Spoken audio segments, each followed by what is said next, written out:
Hello दर्शकों, आप सब लोग कैसे हैं। मैं यही ध्यान और भावना करता हूं कि आप सब लोग कुशल मंगल से होंगे, प्रसन्नचित्त होंगे, खुश होंगे, चुस्त होंगे, दुरुस्त होंगे, मस्त होंगे। तो जैसा कि हम रोज बोलते हैं कि फॉलो सब्सक्राइब करो न करो, ये आपकी मर्जी है। हर आदमी अपनी मर्जी के अनुसार चलता है। फॉलो सब्सक्राइब करो न करो, ये आपकी मर्जी है, पर ध्यान लगाकर, चित्त लगाकर, मन लगाकर, दिमाग लगाकर, माइंड लगाकर सुनते रहो। बस यही हमारी अर्जी है, बस यही हमारी अर्जी है, बस यही हमारी अर्जी है। तो जैसा कि हम लोगों को धम्पद का पाठ चल रहा है, गाथाओं का, चलते हैं। आज गाथा है, मैं सुनाता हूं आप लोगों। अब क्या बताएं हम तुमको, अब क्या बताएं हम तुमको, धम्पद की 151 गाथा, जो जरा बग्ग में आती है, विनाश शरीर की 6वीं गाथा। जब राजा का रथ चलते चलते, जब राजा का रथ चलते चलते जीर्ण शीर्ण हो जाता है, ऐसे ही मनुष्य का शरीर भी, ऐसे ही मनुष्य का शरीर भी अंत में बूढ़ा हो जाता है, बूढ़ा हो जाता है, बूढ़ा हो जाता है। जैसे जैसे मैं बूढ़ा हो गया हूं। तो आइए ये चलते हैं हम लोग धम्पद की गाथा की तरफ। आज धम्पद के 151 गाथा है, और जरा वर्ग की आपको बता ही दिया, जरा वर्ग की 6वीं गाथा है। तो जो है ये इस गाथा को तथागत सम्यक संबुद्ध ने किस जगह और कौन से स्थान पर और किस उद्देश्य पर, किस घटना पर कहा था। चलते हैं उस घटना की तरफ। एवं मैं सुतंग, स्वास्थ्य थोड़ा गड़बड़ चल रहा भाई। एवं मैं सुतंग एकं समयं भगवा सावथियंग विहरति जेत मुने अनाथ पिंड कश्याम। ऐसा मैंने सुना, एक समय तथागत सम्यक संबुद्ध श्रावस्ती के अनाथ पिंड द्वारा बनाए हुए जेतमन आराम में विहर रहे थे।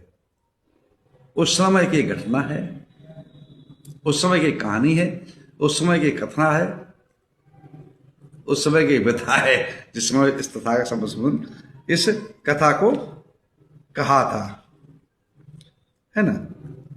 तो ये कहाँ की श्रावस्ती की कथा है, जब श्रावस्ती में रहते हुए भगवान बुद्ध ने इस गाथा को कहा। अब गाथा की तरफ चलते हैं कि किस लिए कहा। श्रावस्ती का राजा कौशल नरेश, जिसका नाम था पसे नदी, पाली में कहते थे पसे नदी, और हिंदी में जब व्याख्या करेंगे तो उसका नाम हो जाता है प्रसेनजित। प्रसेनजित था, उसकी रानी जो थी मल्लिका, जो राजा बिंबिसार की बहन थी।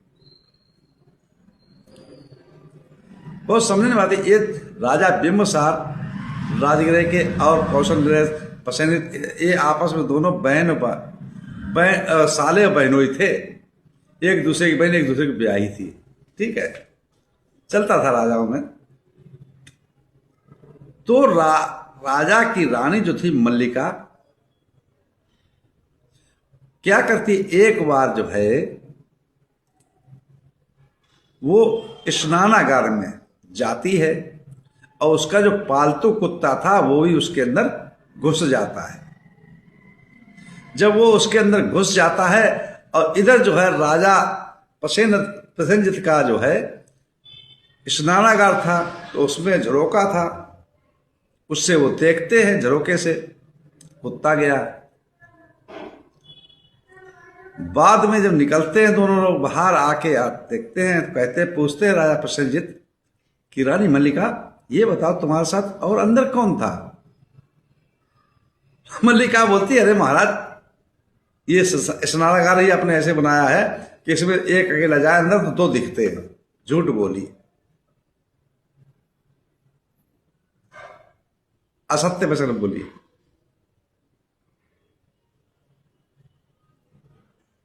पानी का जो है असत्य बोली उसने।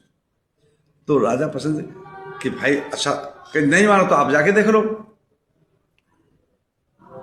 जब राजा प्रसन्नजित उसके अंदर जाता है तो रानी कहती, अरे महाराज आप बकरी के साथ क्या कर रहे हो अंदर हैं?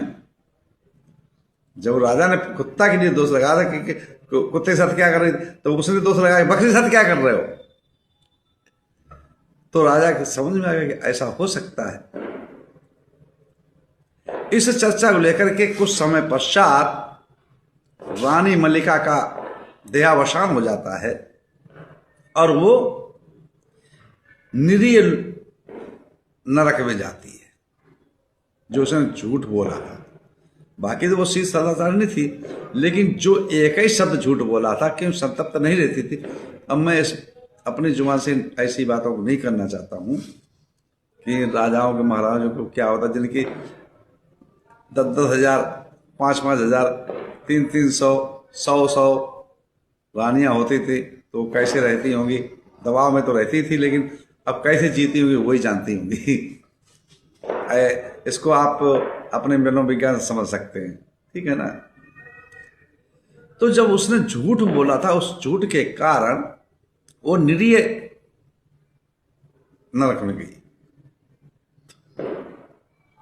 जब उसका सारे संस्कार हो गए, तथागत समय से बुद्ध के पास राजा प्रसन्नजित जाता है और वंदना करके विनती करके आराधना करता, पंचांग प्रणाम करने के साथ पूछता है कि हे तथागत, हमारी रानी का क्या हुआ, कहाँ पहुंची, कौन से स्वर्ग में पहुंची, कौन से नरक में पहुंची, जैसे आज लोग कहते हैं। तो तथागत बुद्ध उसमें बिल्कुल मौन धारण करते, बोलते नहीं। ये समय चलता रहा, लेकिन जो उसमें पुण्य कार्य थे, जो कुशल कार्य थे, जो शुभ कार्य थे, जो मंगल कार्य थे, वो भी उसके पीछे थे, लगे थे। जब जो झूठ बोलने का जो पाप कर्म किया था, उसका समय जब समाप्त हो गया, तो उस रानी मल्लिका को तुषित देवलोक में जन्म मिला। जिसमें वो तुषित देवलोक में पहुंच गई। फिर राजा प्रसन्नजित ने पूछा, तो जब तुषित देवलोक में पहुंच गई थी, उसी दूसरे दिन ही तथागत समय से बुद्ध अपना चीवर संभाल करके पात्र को लेकर के और निकलते हैं भिक्षाचारिका के लिए। तो राजा के महल के गेट के सामने खड़े हो जाते हैं। वहां पहुंचते राजा देखता है तो अवगत करता है, बुलाता है, विनती करके अंदर बुलाता है। तो जहां अबाड़ कबाड़ पड़ा रहता है, वहां पे भगवान बुद्ध बैठ जाते हैं। राजा प्रसन्नजित उनको प्यार से, खुशी से, प्रसन्नचित्त होकर, मग्न होकर के भोजन कराता है। और बाद में भोजन करने के पश्चात पुण्यानुमोदन होता। पुण्यानुमोदन के पश्चात कि जो है पूछता, फिर वो उसका प्रश्न यही था कि हमारी मल्लिका जो रानी थी वो कहाँ है, कौन से लोक में पहुंची है। तो तथागत उस समय उसको बोलते हैं कि देखो, तुम्हारी मल्लिका जो थी वो अब इस समय तुषित देवलोक में है, तुषित देवलोक में है। खुशी मानता है कि अच्छी जगह पहुंच गई, प्रसन्न होता है, वंदना करके दान दक्षिणा देके विदा करता है भगवान बुद्ध को।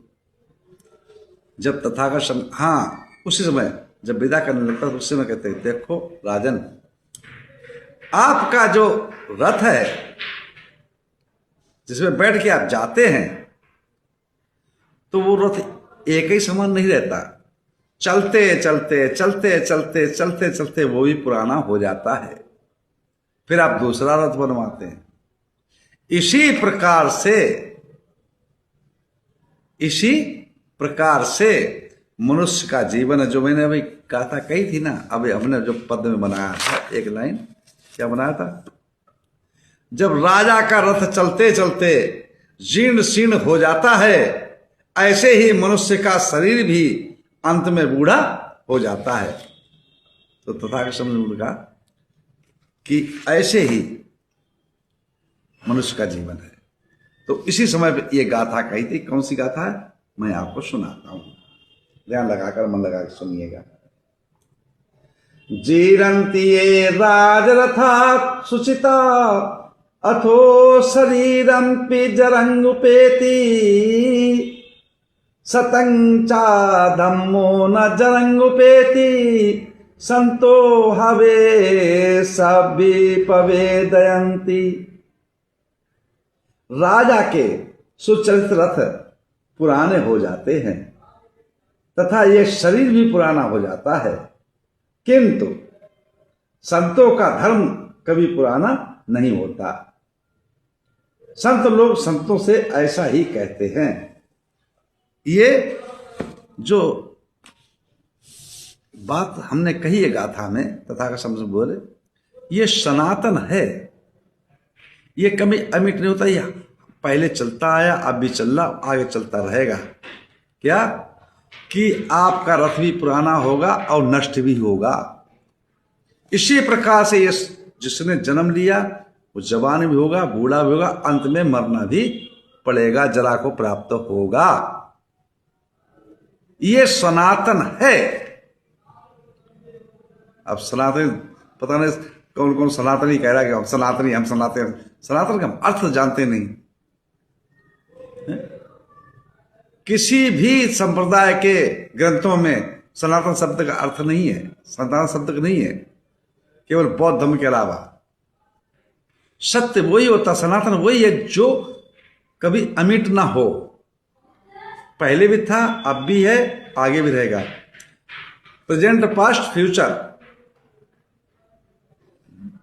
भूतकाल, भविष्यकाल और वर्तमान, हर जगह पर रहे, उसको कहते हैं सनातन। इसी के साथ मैं अपनी वाणी विराम देता हूं। आप सब लोग मंगल हो, कल्याण हो, सुखी जीवन, निरोगी काया हो, दुख दूर सुख से वास करो, हमेशा प्रसन्न रहो। आप सब लोग मंगल हो, मंगल हो, मंगल हो।